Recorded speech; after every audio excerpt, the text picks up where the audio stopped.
Kevin Durkin, and I'm at this incredible, authentic, historic grist mill. And I'm going to ask Kevin to talk a little bit about how this grist mill works and what's involved in the making and grinding of the grain.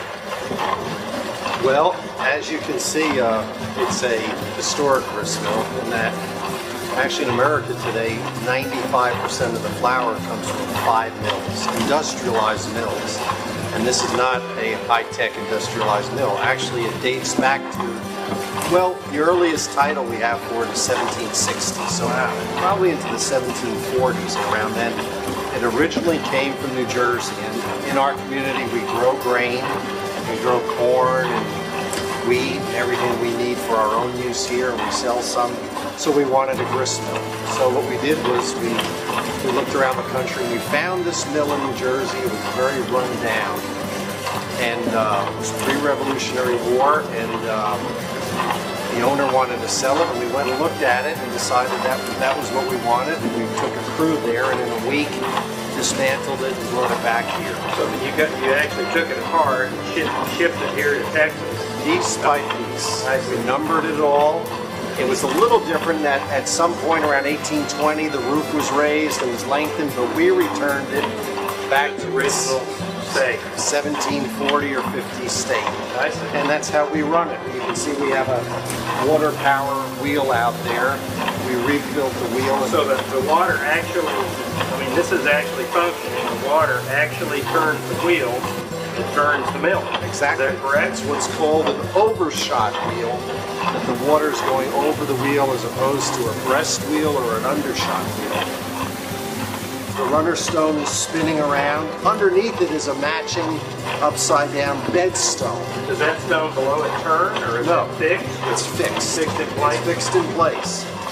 And what the miller does here is actually he's grinding red wheat right now. So that wheat's coming down, and it's coming through a contraption here called the damsel.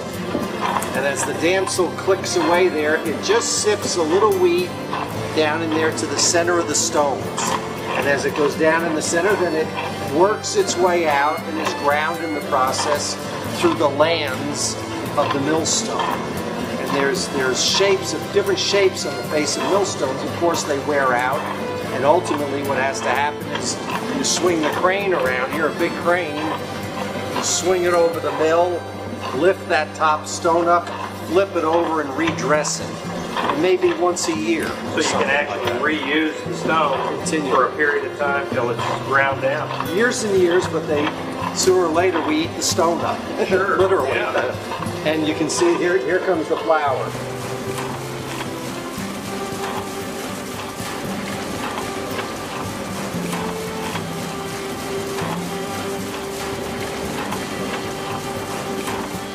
It's just slowly sifting out. This is whole wheat flour, and we grind a lot of different grains. We grind a lot of cornmeal into corn flour and corn grits. This is whole wheat right now. We might then go sift that for different uses. Sift some of the harder parts of the wheat out, the germ out, some of the shell, and then come up with a finer flour for pastry flour. But it's just slowly, a few kernels at a time, grinding that wheat down.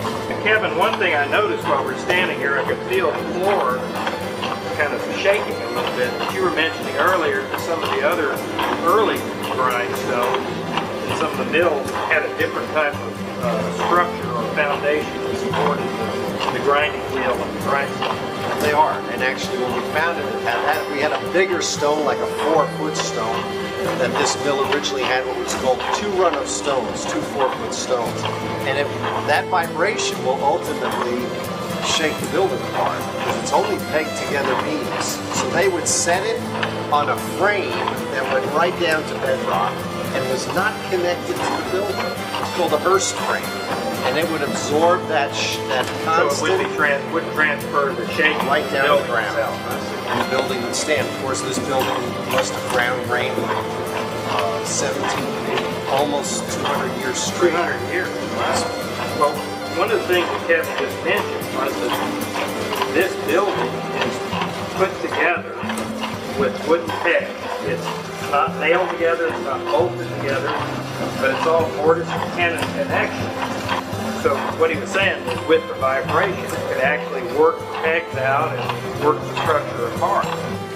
Buildings like this were built with local indigenous wood. So this building happens to be a lot of red oak and chestnut, which was typical of that area of the country at the time.